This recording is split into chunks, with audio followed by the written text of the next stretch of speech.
So throughout this presentation, we're going to be building an app together. And because this is a conference, we're going to be building a conference app. So this is the conference app we'll be building.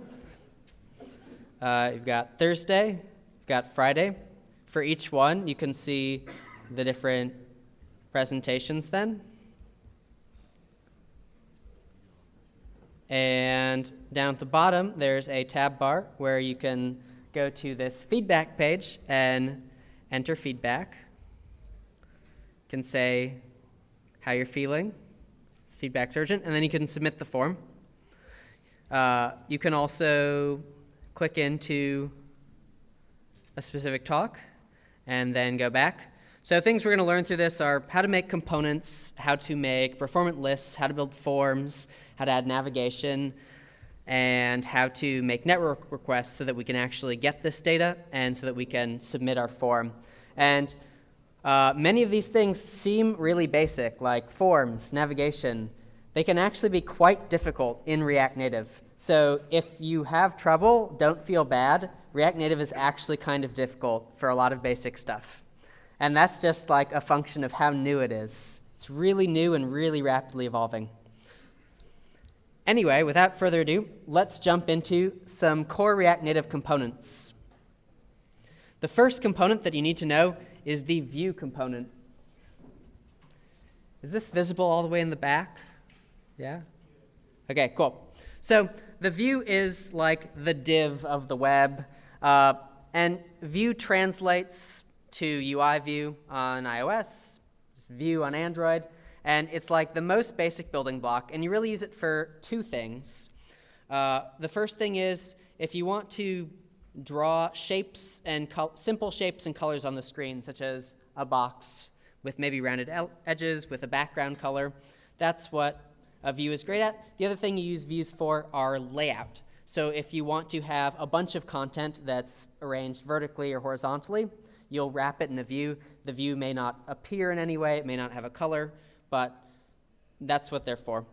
So in this example, you can see my app component is rendering two views. One is the container that takes up the whole screen. One is this blue box. And you notice the only thing that I attach to either of my views as parameters is the style. If I get rid of one of them for now, style works much the same way as it does on React Web. If I want to, I can define an object here, and I could say the background color should be green. Now, you'll notice that nothing shows up. That's because views on their own don't have dimensions. So this view has a width of 0 and a height of 0 right now. So just nothing shows up. If I want to give it dimensions, there are a couple ways I can do that, but the most basic way is just to type in a fixed width and height value. And that's great, except because we're on mobile and we're dealing with a lot of different screen sizes, often we want our width and height to be dynamic based on screen size. So while just typing 100 is easy, often what we do is we use the Flexbox algorithm. That's how we lay things out in React Native. And I'll go more into this in a minute, but if I say flex 1, then my view will cover the whole screen, edge to edge. I don't have to worry about the exact width or height it's taking up. Now within this view, maybe I'll put another view, and you can see the other view is in the top left by default. You can change its position using Flexbox, but again, more on that in a minute. Now, in this first view, I have all of my styles just in this object that I define in line, and then the second one, I say styles.box. When you're styling things, when you're styling views in React Native, you generally will write your styles inline when you're just prototyping or trying things out. But when you want to ship production code, you'll start using StyleSheet. StyleSheet is a class you import from React Native, and it lets you define a set of styles using stylesheet.create. So this will return sort of an optimized set of styles. It's just the same as if you'd define them in line, but your code will run faster. So I have two styles. I have a style for the container and a style for the box inside. And so as I stop sort of playing around with it and prototyping, I'll eventually put styles.container here. And then this is great both because my code's faster and because the code is really easy to read. You don't have a lot of styling stuff. You can just see which components, what kind of content is in your code. One other great thing about styling with React Native is you can actually combine multiple styles in an array. So I could say background color is red, and it will combine all of the styles listed in the array. So you could say you want to combine some styles down here with styles that you define in line, and it'll just sort of object.assign them all. The last one is the one that wins. So if I have a background color in here and a background color here, the second one overrides. These inline styles are really useful for things like if you want to have dynamic styles. So for example, there's something called dimensions, and I can say I want to get the window width and put it in a variable called width. And then I should, let's see, dimensions.getWindow.width. Something must be wrong with this. What's the problem?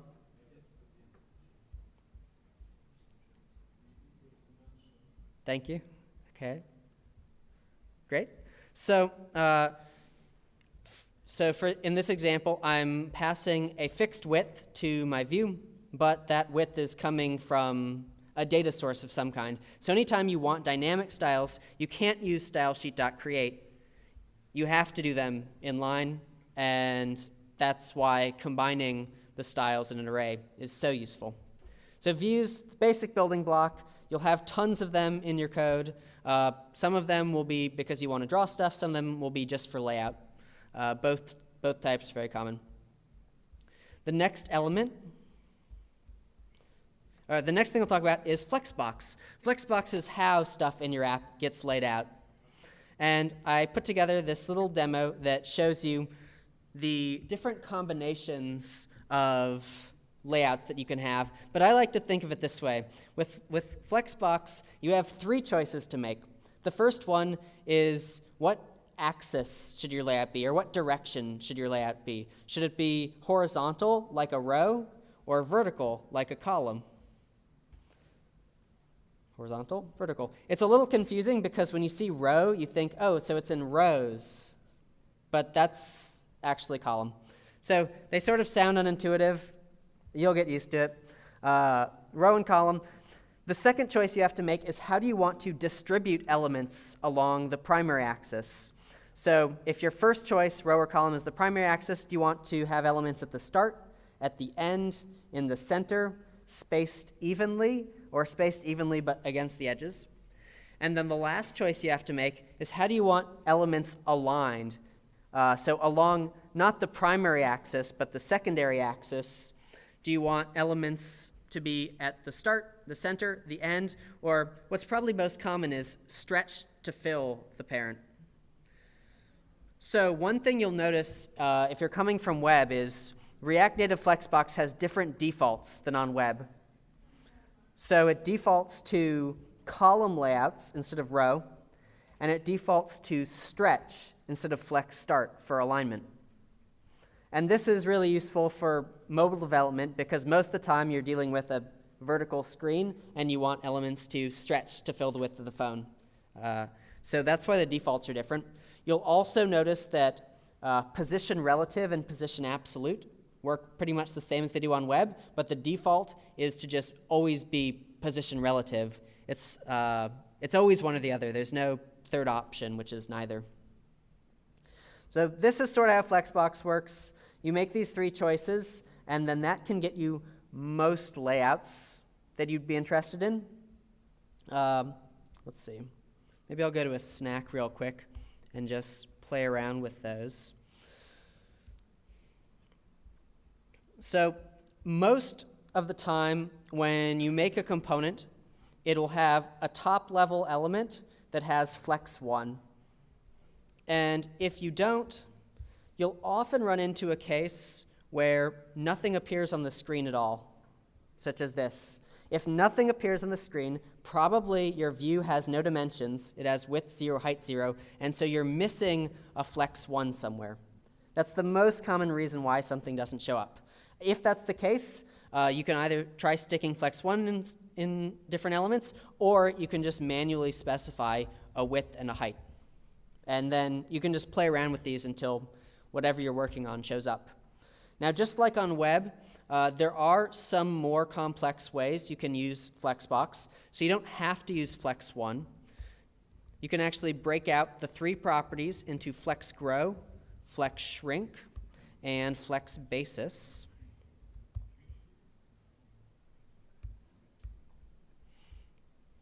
Flex 1 is a shorthand that means this element can grow, it can shrink, and it starts automatically sized, so you don't have to worry about the dimensions. But if you want to, you can say things like, this element can't grow at all. It starts being 50 pixels, but if there isn't enough space on the screen, it can shrink to be smaller. So you can choose with flex, grow, and shrink what gets clipped as the screen space doesn't fit the element. So for example, if you had like a row of text with an avatar image at the end, maybe you want the text to get clipped, but you want the image to never shrink. So you would just say on the image, it can't shrink, whereas on the text you would say, it can shrink. I would say in most layouts, like 95% of the time, you'll only ever use flex 1 or flex 0. Those are pretty much the 2 most common ones. There's another sort of fun trick that you can do with Flexbox. I'll go back to my view example maybe. This was more relevant before we had percent widths. So if I make this flex 1 and say I want this also to be flex 1. Now it's not showing up. That's presumably because it has no color. Right now this red box takes up the full screen. If I add another view, now they're split 50-50. So what flex 1 and 0 are really saying is distribute the amount of width or height amongst the children of an element. So both of these should take up 1 height, whatever 1 means in this case, which is like the full height of the screen. So if I put 2 on one of them, then it should be in a ratio of 1 to 2. Or if I put 20, then it should be in a ratio of 1 to 20. You can almost think of these like percents in a way. So like if I say I want one element to be 20%, one to be 50%, and one to be 30%, it's basically like percentages, but just listed as ratios. So that's what the numbers actually mean. Again, most of the time, you will just put flex 1 and 0, because most of the time, percent widths in UI are pretty uncommon, actually. Enough with view and enough with Flexbox. Let's talk about text. So compared to on the web, text, like strings, must always be in a text element. You can't just put a string inside a view. It has to be wrapped in a text element. And text, unlike view, has its own intrinsic size. So even if you don't put width and height, a text element will still appear on the screen. Such as in this example, if I had a view that had nothing in it, you would see nothing. If you have a text that has only a string in it, you'll still see it. You don't need to give a width and height. Now, you can specify that you don't want text to be laid out by its intrinsic size by simply putting, say, flex 1 on it. Now, you'll see the whole element that the text is within is an entirely different shape than if I didn't put flex 1, and now it's just the shape of the string.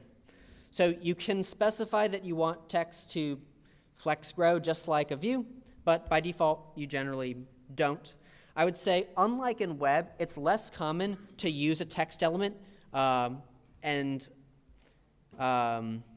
use it for its background color or for like other visual properties. It's more common if you want a background color or a border around text to like explicitly put a view with those things and put a text within it, because text is a little quirky in React Native. One quirk of text, and it won't work unless I'm in the actual simulator. So let me go here, and I'll end my sample app there and start my blank one. One of the quirks with text is it always has a background color, and that background color by default is the background color of the parent element. So, for example, this text on the screen right now actually has a background color.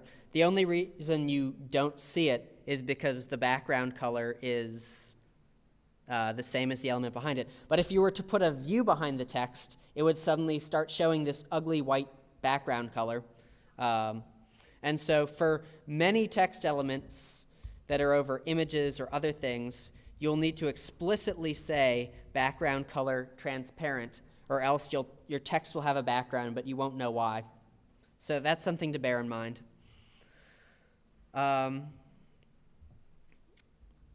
Text can have other elements inside of it. So for example, I could put an image inside of this text.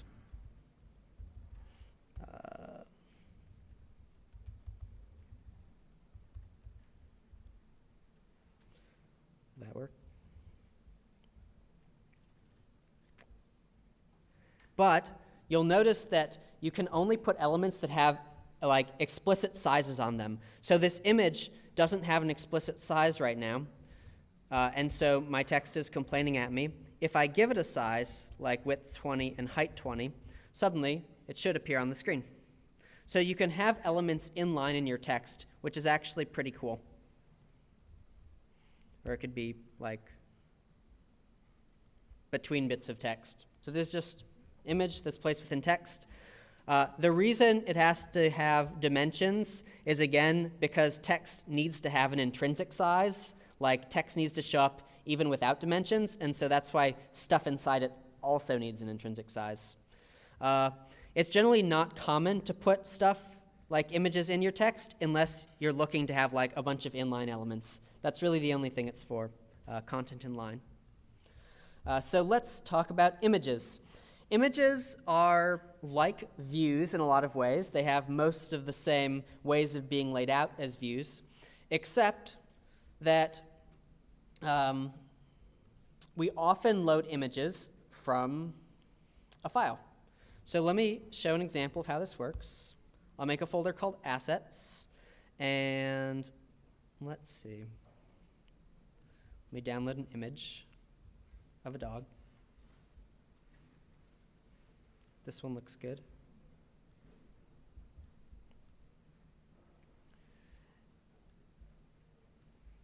Put in my assets folder.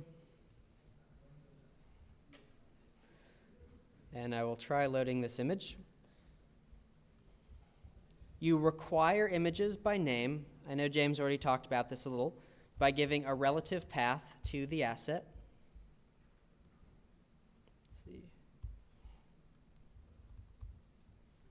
So hopefully, we now see my picture of my dog. Let me take it out of the text. One thing you'll notice here is that the image has a width and a height because I've given it a width and a height, but images that are loaded from the file system have their own sizes as part of the image.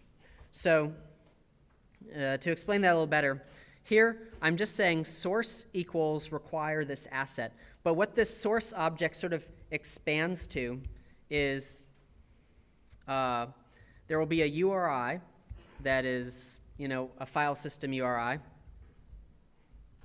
And then the React Native packager also grabs the width of the image and the height of the image automatically, and it's part of this source parameter. It also grabs which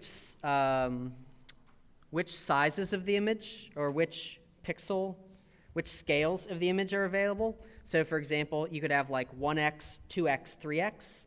So to specify 1x, 2x, and 3x images, you would simply have another file in your assets called like dog@2x.jpg, dog@3x. So it works the same way as it does on iOS for the most part, and React Native sort of normalizes that, so it'll work on Android also. So that would be how you include the same image, but at multiple scales. And then the React packager will pick that up and put that in your image object.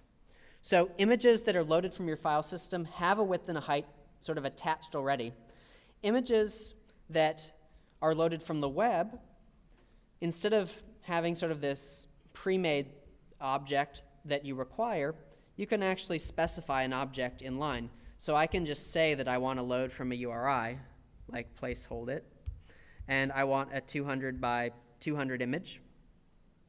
Now, you should notice that the image doesn't show up at all. This is again because of the same problem as views not showing up. The image has no dimensions. In contrast to images loaded from the file system that have dimensions, images from the web don't, because they're not like determined statically. You just sort of download them at runtime. So for images from the web, you have to give dimensions, again, if you want something to show up.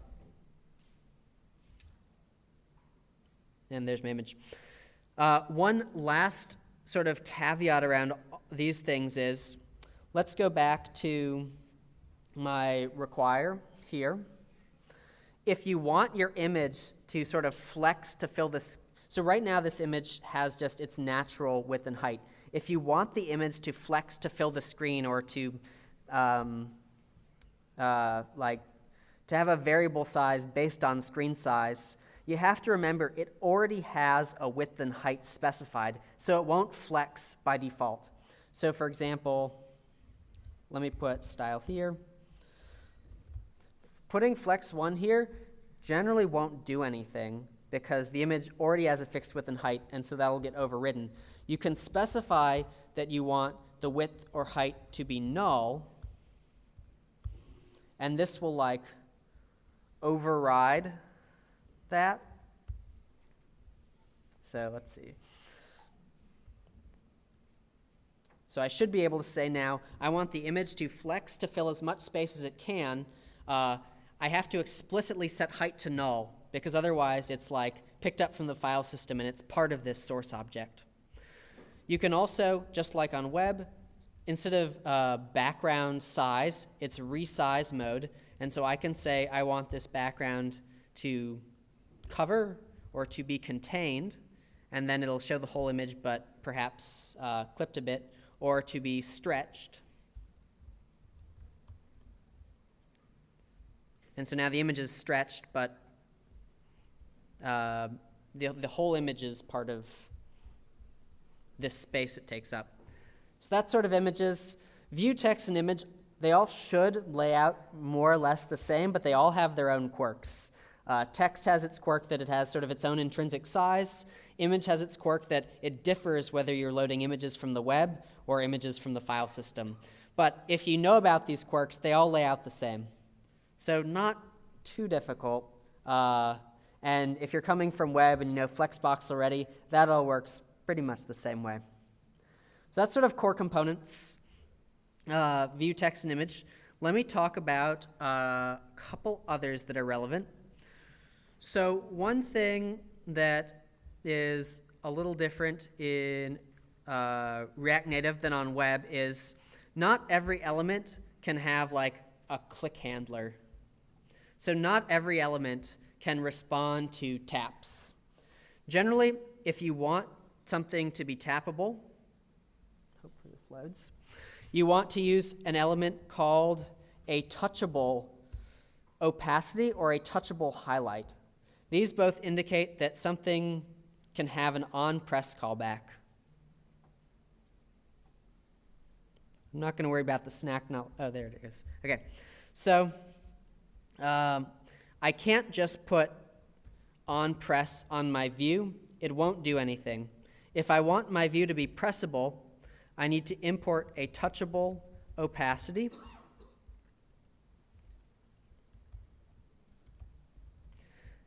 and wrap my view in it.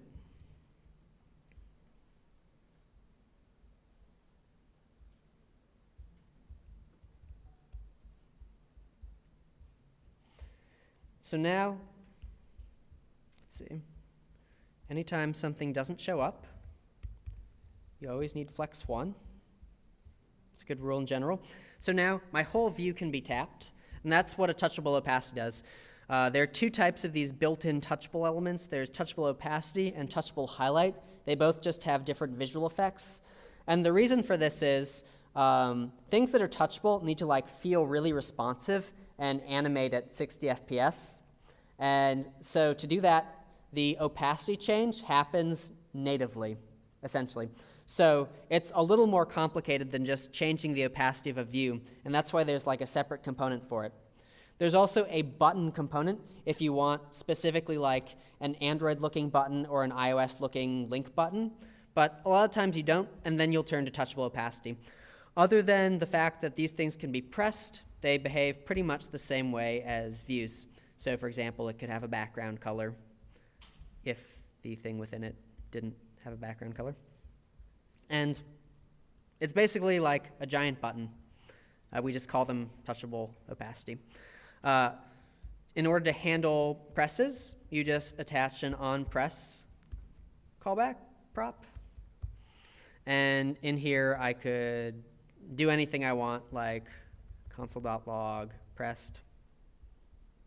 So now if I pull up the logs, might have to zoom out to see those. Every time I press this thing, it's going to just log that it was pressed. So you can't just put an onPress on a view. You have to wrap things in a touchable opacity. The only caveat to that is text. Text can have an onPress. And that's because on the native platforms, pressing text does something kind of specific looking. Like pressing text on iOS has a specific look to it where the text highlights a bit, and sometimes you can copy it or take other actions on it. So that's buttons. Lists in React Native are actually changing a lot lately. Oh, scroll views. So scroll views in React Native achieve the native scrolling effect that you normally get from UI scroll view. And so you can put any elements you want inside of a scroll view, and the scroll view will automatically determine the size it needs to be to contain all of them. So this is really, really convenient because you don't have to measure all of the elements inside, as if you don't have enough elements to fill the scroll view, you won't be able to scroll it up or down. As soon as you do have enough elements, it'll scroll automatically. Scroll views can be horizontal. Sorry. Scroll views can be horizontal, and so I can scroll this way while I can also scroll this way. And scroll views, much like views, can have any of the same properties that a view can. Like it could have a background color. One thing that you'll also notice commonly is that your scroll view and none of the content inside it shows up. Usually this means you're missing flex 1. So really the rule for everything in React Native is try adding flex 1. If it still doesn't show up, then I would say try adding a fixed width and height, because sometimes maybe the parent wasn't set up to flex. Fixed width and height are even more likely to show up. So keep that in mind. I can almost guarantee you'll have a scroll view that doesn't show up. But other than that, yeah, scroll views, really easy, really convenient. The downside to scroll views is they're not very performant when you have a lot of content in them. So when I have 6 views in them, that's fine. As soon as you want to have 20 or 30 things in a scroll view, you don't want to use a scroll view anymore. Suddenly, you want to use a list. And there are 3 different kinds of lists. 2 of them are pretty new. Flat list and section list were added to React Native 2 or 3 versions ago. List view is the one that's been there almost since the start of React Native. The difference is that flat list and section list, the new ones, have a simpler API. The list view was a little more complicated. So I'll be talking mostly about these 2. So flat list, the reason you use a flat list is you want a scroll view, you want a bunch of content that scrolls, but you want to also be performant. So it's a trade-off. You get a more complicated API with a flat list, but you get more performance. So if you want to do something like have a bunch of rows, and 5 isn't very many, but you could imagine this being hundreds or thousands, you don't want them all to be rendered at the same time, because only maybe 5 of them will actually fit on the screen. So the way flat list maintains its high performance is it doesn't render elements that are off the screen. So this is the same as React Virtualized on the web. It's just doing a window that it renders in, and everything else doesn't get rendered. And the way this works in terms of its API, you have a set of data in an array.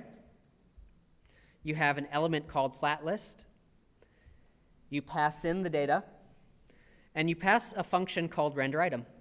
This is basically the map function.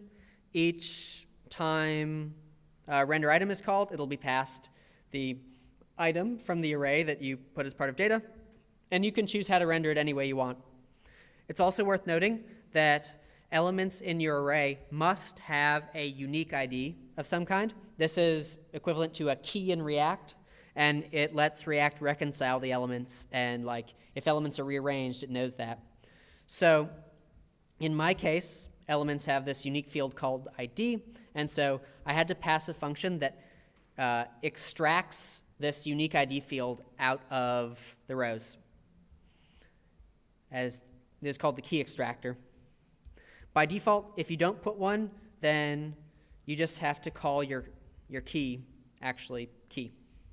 And then by default, if your key is named key, you don't need a key extractor. That's pretty much the idea behind flat list. Very simple API. Render flat arrays of data. As long as they have a key, you're good to go. Sometimes you want more complicated lists. You want lists that have section headers. For that, you'll use a section list. And section lists also have a more complicated data structure. So in this, it's only a little more complicated, but instead of an array of rows, you have an array of section objects. And each one should have, again, its own ID or key. It can have any other fields you want, like title or subtitle or color or whatever. It also should have a data field, which is an array of rows, much like in the flat list. So section list is almost like one level higher than a flat list.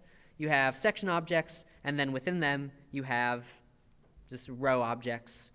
So it's, again, like a flat list, but instead of just render item, there's also render section header. These two are pretty much the same thing. One is just for the section object, and one is for the item object. So you can see in this case, I have 2 section headers, these dark blue ones, one that's called basic components, one that's list components. Each one renders this row data in it. And of course, these are scrollable because they're basically the performant version of a scroll view.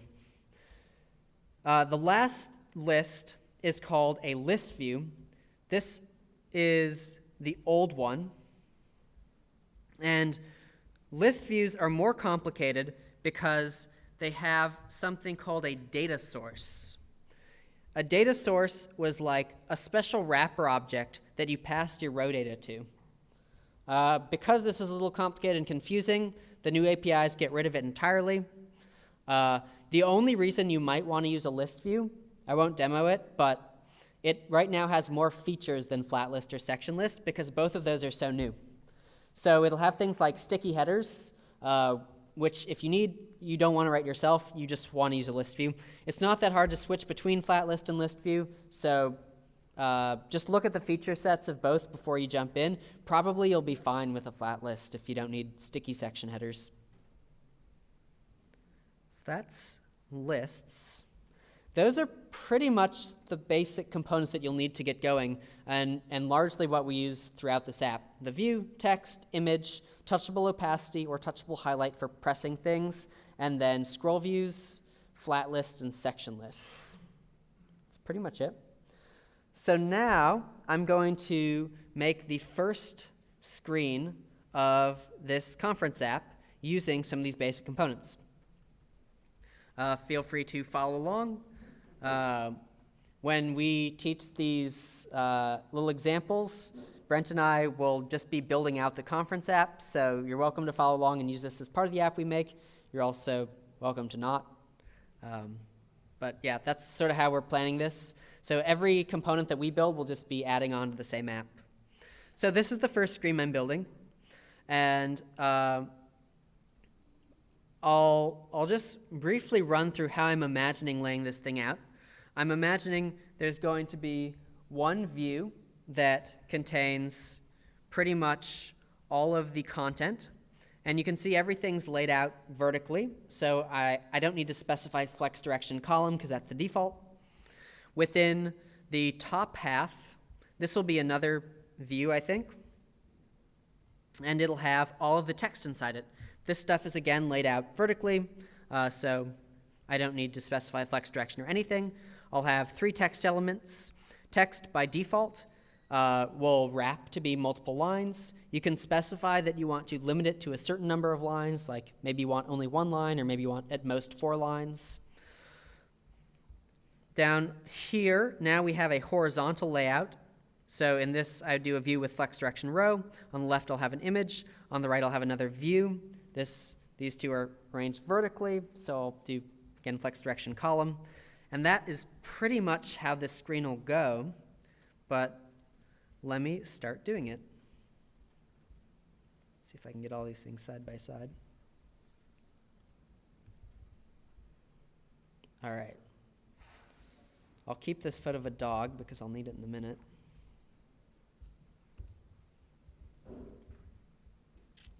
So I'm going to start with the totally blank Hello World app that Adam created earlier. And I already have one view that has Flex 1. It has a line item center and justify content center. So this would center everything. I don't want that, so I'll get rid of it. And now within this view, I know I want to have some text. So, or actually, I want to first have a top half and a bottom half. So I'm going to add 2 views, which I'll put stuff inside. One for the top half, one for the bottom half. And then within the first half, I'm going to want 3 text elements. The first one will be conference keynote. The second one will be the time of it. And the third one will be the details. Now down below, I know that this view is going to be a row, horizontal. Inside it, I'm going to have an image, and then I'm going to have another view, this one being vertical. And then inside that, I'm going to have 2 texts. Lucy Votney, this is Brent's dog, and text, the best doggo. So without styling anything, this is sort of the skeleton of how to lay this out. And it's pretty much like on the web. You just sort of look at the UI, figure out which things need to be laid out horizontally, which things vertically, and then start placing elements inside views. Now if I hit save, you can see it doesn't really look like the right stuff yet because nothing has styles. So now I'll go through and I'll add styles to everything. So let's start with the top. The top I'll call the event or the details container. And this is just padding, really. So I'm going to say padding vertical, which is sort of a shorthand for padding top and bottom, and padding horizontal, which is a shorthand for padding left and right. Unlike on the web, you can't have a property that's sort of a shorthand for padding in all directions, where you say like different pixels for different sides of the object. And that's because styles can never be like two different types. You can never have a style that's like type number and also potentially type string.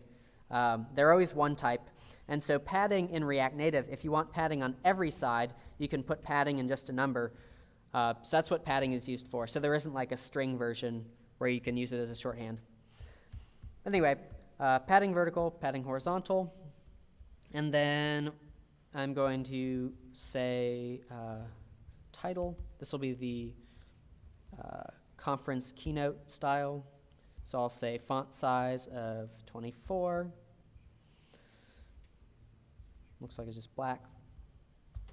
Then I'll make one called subtitle. Oh, it's bold, so I'll add a font weight.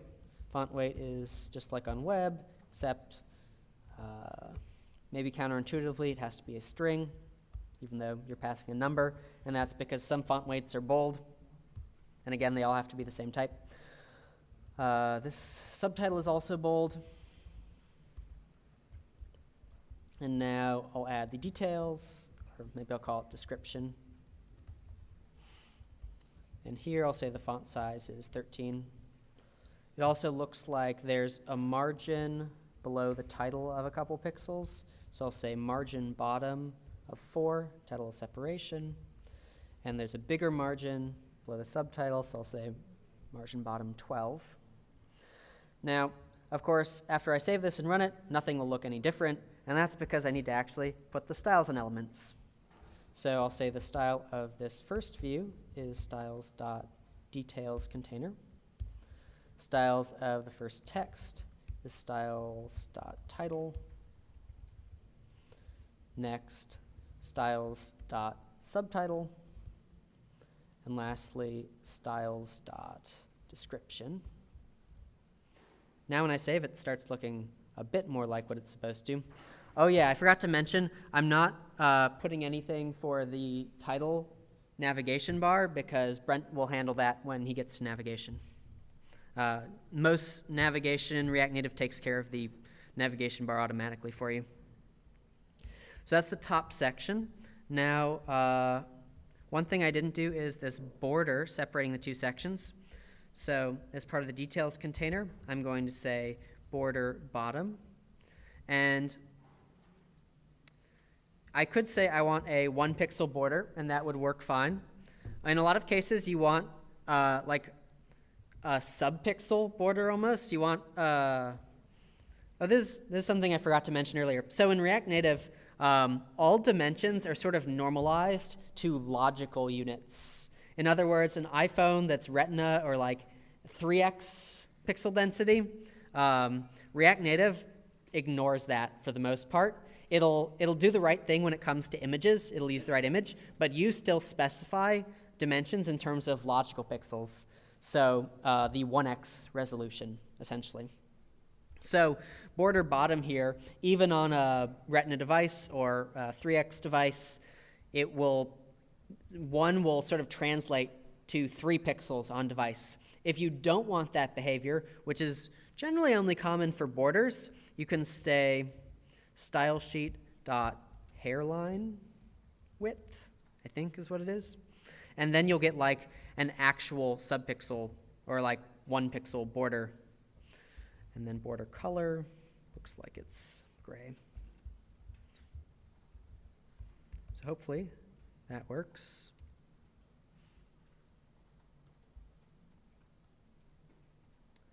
I forget exactly how to do that hairline thing, so I'll do what anyone else would do and Google it.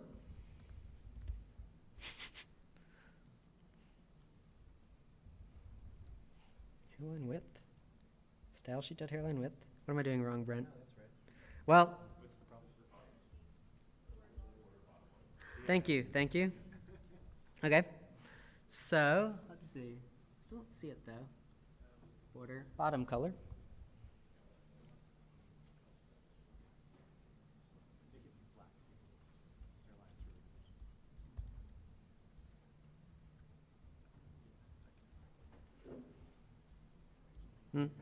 As you can see, it disappears when you're not at full resolution.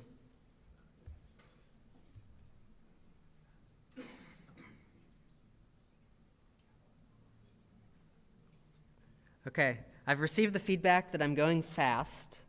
I'm not exactly sure how to take that at this point because it makes me want to like start from the start. But I'm just gonna instead slow down, but seriously ask questions over lunch because we're gonna break in 15 minutes. And yeah, I'll make sure to go a little slower from now on. Thanks for the feedback. So now I'm going to lay out the bottom half. Let me recap what I did so far. So I first made the skeleton of the app that I was going to build by just looking at the mockup and deciding how I want the views to lay out their content. So I created one view every time I wanted to sort of change the orientation of the content between vertical and horizontal. Then I added text elements and image elements every time that one of those appeared in the mockup. And I did that all in one pass before even styling anything, just because they're almost sort of two distinct phases. At least that's how I think about it. One is just like which elements are there going to be, and one is like the color, the size, actually setting the layout. So that's why I did these all in one pass. And then I went down below and I specified all of the different styles that I'd want for each element. So I picked a name and then the styles, and I just made sure to attach each style to the corresponding element by name. So I'm going to do the same thing now for the bottom half of the screen. So I already laid out the skeleton, and now I'm going to do something called speaker container. And this will be the horizontal layout. So I'll say flex direction is row. And this will make sure that the image and the text next to it are laid out horizontally. I'll again put this padding vertical and padding horizontal. That looks about the same for the bottom as the top. And I'll add a style for the image. Here I want width to be 40, height to be 40, and border radius to be half of that, so I'll make it 20. Like with everything else, you can't sort of suddenly use a string as a style, so I can't say border radius is 50%. That's kind of annoying. I have to like actually put the number. You'll often see in styles something like a constant split out just above or below, and that lets you, instead of like manually doing the math in your head, do the math like that. So I can say image size divided by 2 for the border radius. I'll just run it now so you can see what it looks like so far. I haven't put an image source yet, so we don't actually see an image. But if I put a background color, let's see, oh, right. So I need to actually apply these styles to my elements. Let's see, styles.speaker container and styles.image.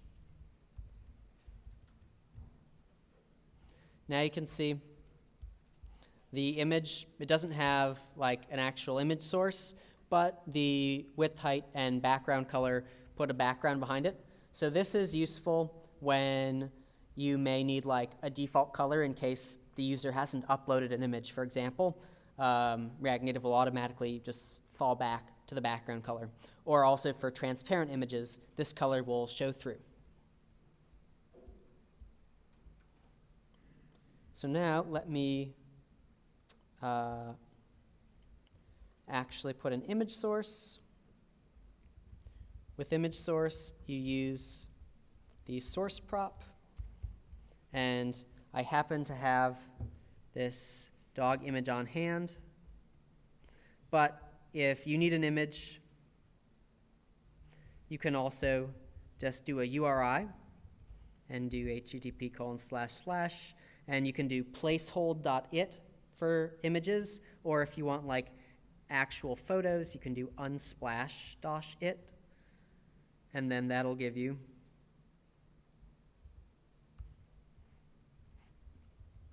a placeholder image. Oh yeah, you have to put the size. So I want an image that's 40 by 40. And now I've got a nice placeholder image from Unsplash It. That's my speaker image. I want a margin on the right of the image. Give a little room from its text. And then I'll have speaker name. This will be a style for the text element. That's the speaker name. Let's see. And I'm going to make it purple. I'm going to say font size is 18 and font weight is 500. And then I'll have speaker bio, which is the second line of text for the speaker. So here I'll say font size 13. Now I'm going to add both of these styles.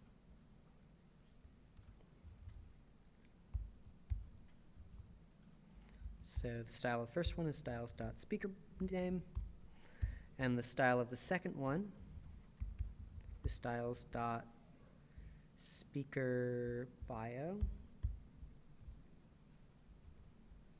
And then to arrange them vertically, I also need to put my styles. Oh, no, I don't need to put anything because vertical is the default layout. So now if we take a look, it's looking about right. Let's see, one interesting thing I can do, if I make the image taller by changing the image size, let me put 80. You'll notice that now the text on the right of it, it should probably be like center aligned or aligned vertically. So I'm going to have now a speaker details container, which will be the view that encloses both text elements for the speaker. And so flex direction, well, it's column by default, but I want to vertically center it. So I'm going to use justify content to distribute the items into the center. Details container. Style equals styles.speaker details container. And now they're centered. Whenever you're in doubt about how to lay things out with Flexbox, I always go back to ReactNative Express and look for the Flexbox page. And I wrote out all of the potential options for flex direction, justify content, and align items. But you can also look at this little demo. So if I know that like I want to have a vertical layout, but I want things to be distributed in the center, I know I need flex direction column, justify content center, and align items. In this case, I want it to start at the left side, so I'd do flex start. And that is what I ended up doing to lay out this text element right here.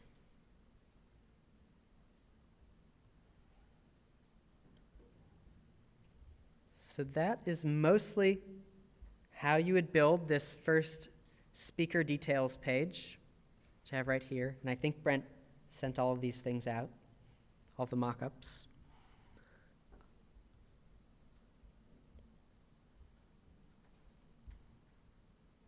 Any questions? Could you share a snippet to the slide? Yeah, of the code I wrote.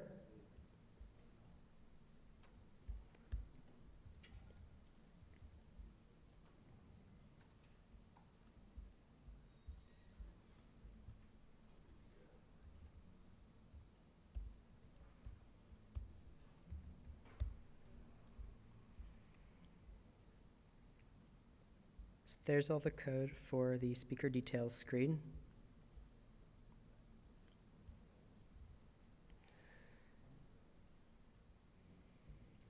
I would say many of your screens in a React Native app will only use built-in components, just like this. So views, text, images, the basics. All styles will be in a style sheet. You won't need anything dynamic. This is extremely common. We're going to take a break for lunch in 5 minutes, or I might break early if there are no questions. But after lunch, we'll talk about some of the more complicated types of components. So when you want to start using lists, those get a bit more complicated. And when you want to start using forms, those are going to get a bit more complicated because suddenly you need to start handling user input, touch gestures, and that sort of thing. But when it comes to laying out stuff, this is pretty much it. Questions? Any more questions? Nope. Oh, yes. I noticed that we can declare variables below where they're used, even just like regular varies, consts. Is that typical, or is that something that comes from one of the compilers? I find that a little confusing too. I would say, oh yeah, I'll repeat the question. So the question was, we can declare variables below where they're actually used. Like const styles here is declared below where it's used in the component.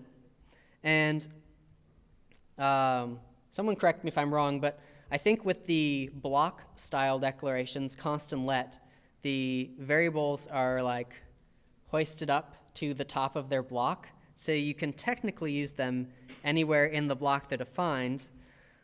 It is a little confusing, I think, to define them below. So if it were up to me, I would normally sort of put it up above. But I would say in most React Native code, they're defined down below. And I guess the reason that's like the paradigm is because they're like, in theory, a little less important to read as you're trying to like get the gist of the code. So for someone else trying to read your code, they probably don't care that much like what the styles of the container are. They probably care much more about like the business logic in your code. So if you were like binding events and declaring methods and stuff, you don't want to like be bogged down looking through styles, which is basically the same reason why we don't just define all of our styles in line like this, just because it makes the render function really long and hard to follow. But I also find it a little weird to declare it below, so in my own code I usually don't. Just preference.